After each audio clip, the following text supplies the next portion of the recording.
I am Laura, a 35-year-old housewife. I have been married to my husband, a company employee, Anthony, for 10 years, and we have a daughter in elementary school. Since my husband works for a trading company and travels frequently, it was tough when our daughter was small. But my doting husband frequently called us via video from his business trips, so our daughter adored her father, and I didn't feel lonely. We were a happy family of 3. However, even in such a peaceful daily life, I sometimes felt depressed. One mom friend constantly harassed me. This mom friend, named Candace, lived in the same apartment and our children went to the same kindergarten. We were on the PTA together and had been close for a long time. But something caused her to start hating me. I tried hard to mend our relationship, but her harassment only escalated. One day, she set a terrifying trap for me. The trigger for Candace's hostility was when we bought a house. We had been living in the same rental housing as her, but when our daughter started elementary school, we purchased a new single-family home. We stretched a bit, but living there, we felt it was the right decision. The new house was in an excellent location, close to a supermarket and the station. It also had a large yard where our daughter could play freely. I was grateful to my hardworking husband and determined to work even harder on housework and childcare. But Candace didn't like that. She suddenly became cold when we moved. At first, I was confused as I didn't understand why she had changed. We used to visit each other's homes frequently, but she began ignoring my greetings and sometimes glared at me with hatred. I finally understood the reason during our children's entrance ceremony when I had a chance to talk to her. After the ceremony, as I was leaving the school, she whispered in my ear, "Just because you bought a house, you think you're better than everyone else. You're such a smug woman." Then she said, "I thought you were my friend, but I'm disappointed," and walked away. Being hated by someone I considered a friend was shocking. I had never boasted about our new home and wanted to stay friends even after our children started elementary school. So, I tried to mend our relationship by smiling and talking to her, but her attitude didn't change. She even started spreading false rumors among other mom friends, saying I was getting arrogant after buying a house and looking down on those who don't own a house. Fortunately, no one believed her, and some friends sympathized with me, saying, "It's tough having someone like that targeting you." Though the other moms were sensible, I was always anxious about when Candace might spread another rumor. Even though I spent restless days, luckily, my daughter's elementary school had a large number of students, so our children never ended up in the same class, and eventually, Candace stopped bothering me. By the time my daughter was in 3rd grade, I had completely forgotten about Candace and regained a peaceful life. But I had underestimated her tenacity. She had been secretly plotting something terrible. One morning, I was cleaning the house after sending my daughter to school. Suddenly, the doorbell rang. When I answered the intercom, I saw 2 uniformed men on the monitor. A police car was parked in front of the house. "Why are the police here?" I was startled but calmed myself, thinking maybe there was an incident in the neighborhood, and they were here for an inquiry. I told myself, "It's okay, there's nothing to panic about," and slowly opened the front door. One of the officers asked, "Is your husband at home?" It seemed they weren't here for me, but for my husband. I started to explain that he wasn't home. "My husband is not at home." But then the officer's next words shocked me so much that I almost felt my heart stop. The officer said, "Your husband is suspected of molestation." My husband is suspected of molestation. I shouted involuntarily but quickly covered my mouth with both hands. If the neighbors found out my husband was suspected of molestation, it would be a disaster. The police said a woman had accused him of touching her inappropriately on a train. But my husband could never do such a thing, so I insisted there must be a mistake. However, the officer said, If you hide him, you'll be arrested too. I was at a loss, knowing my husband was innocent, when a woman appeared from behind the officers. It was Candace, smirking as she watched us. I thought she was just being a nosy onlooker, but she wasn't. Ignoring the officers, she barged into the house and said, If you don't want him arrested, I might consider settling for some compensation money. Apparently, it was Candace who reported my husband for molestation. The officers seemed troubled by her sudden mention of a settlement, but she continued. I was really scared at that time. And began describing the molestation incident with a pained expression. According to her, she was on a train when someone suddenly touched her. She almost screamed but recognized the face of the perpetrator, my husband. She thought about turning him over to the station staff but hesitated since he was her friend's husband. Before she could decide, he disappeared into the crowd at the next station. So she decided to report it to the police later. Then she, with tearful eyes and trembling, pointed at me. Molestation is a heinous crime. Officer, arrest this woman too. Indeed, if she had actually been molested, her fear and desire to catch the perpetrator would be understandable. And if I were hiding the criminal, I might be just as guilty.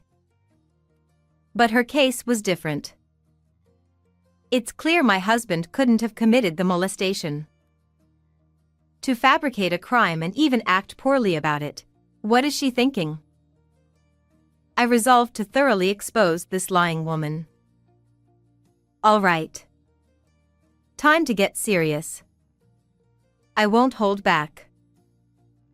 I'm sorry to trouble you by coming all the way here, I said to the officers. My husband has been overseas on assignment for 3 years. What? Overseas? The officers were dumbfounded. Actually, he had been away from the country for 3 long years. Just after we built our new home, he was ordered by his company to work overseas.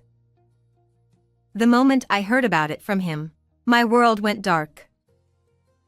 It's common to hear about people being transferred right after buying a house, but his assignment was overseas.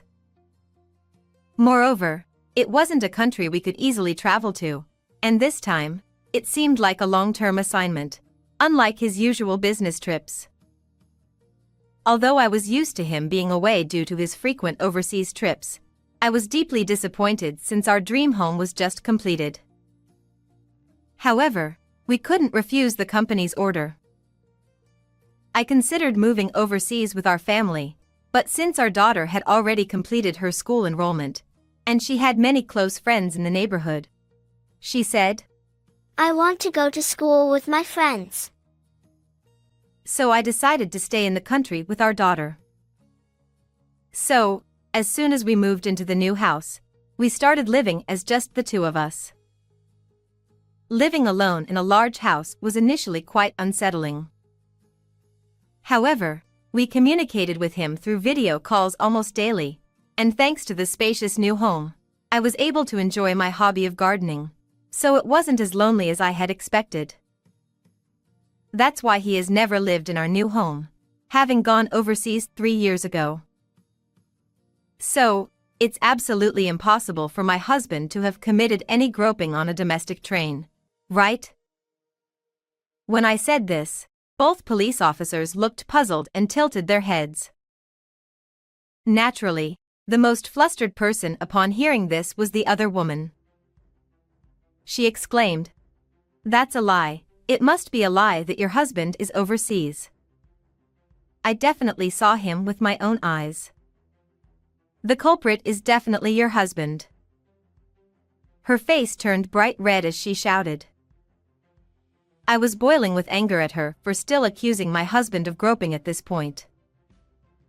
But with the police involved, proving his innocence was the most important thing.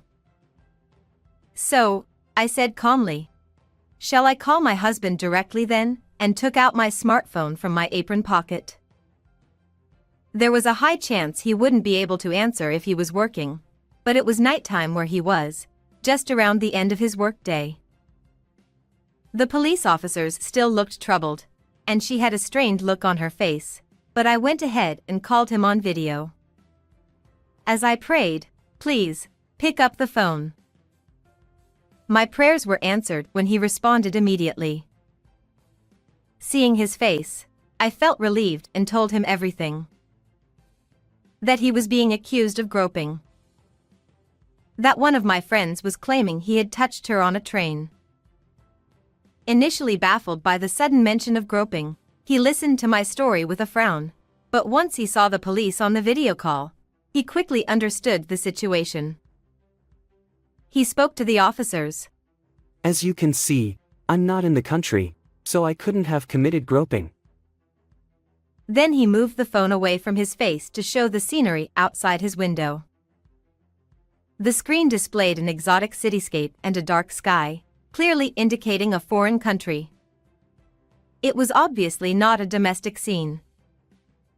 He then said, "If necessary, I can show you my passport. I've been abroad for 3 years." He took out his passport from a nearby bag and showed the stamped pages. He continued, "If you still don't believe me, you can investigate further if you like." The police officer, looking apologetic, said, No, that's quite all right. Thank you for your cooperation. When I ended the video call, the officer turned to the other woman with a stern face. So, what is the meaning of this? Having witnessed the interaction, she was already pale. With wide eyes, she stammered, But I didn't know her husband was overseas. I definitely saw him." Her voice trembled. It was practically a confession. I stepped closer to her and demanded, "Then why did you think it was my husband? You said you saw him with your own eyes, right? Don't tell me it was a case of mistaken identity." She snapped back, "It's all your fault." She yelled, even as the officers looked on in astonishment. "You bought a house and acted all high and mighty. Who do you think you are? I thought we were apartment buddies, but you betrayed me. I wanted to make you suffer, so I framed your husband." She ranted furiously. Her selfish words left me and the officers speechless. Holding a grudge because I now own a house, she tried to frame my husband for groping, hoping to get settlement money. This was beyond harassment. Fortunately, since he was abroad, we avoided a false accusation, but if he had been in the country and on that train, it could have been disastrous. I've heard that proving innocence is very difficult once accused of groping. False accusations are absolutely unacceptable. However, she didn't understand the gravity of her actions. Despite her rage, she suddenly put on a casual face and said, "Well, let's say it was my mistake this time. I just wanted to teach a cheeky woman a lesson." I was infuriated by her blatant disregard for decency. "We'll see who gets punished," I said. "What did you say?" She screeched, grabbing at me again, but the police officers restrained her and took her away. Sometime later, her husband came to apologize. He told me that she was arrested for a false accusation and given a suspended sentence. He had been concerned about her bad-mouthing me, but never imagined she would falsely accuse my husband. He was deeply shocked. Tearing up, he apologized profusely. He also declared that he would divorce her. Apparently, she constantly nagged him to earn more and complained about their apartment. He had grown tired of her, and this incident was the last straw. She was now completely alone, with no job history and a criminal record. She would struggle in society, but that was her own doing. I was mostly worried about her child, but I learned that the child was now with the grandparents and attending school happily, which was a relief. As for me, nearly having my husband framed by a jealous friend was a close call. Recently, he told me he might return soon. My daughter and I are eagerly awaiting his return, and we plan to continue living happily in our beloved home. Goodbye, everyone. How was this story? Please subscribe to the channel. See you in the next video.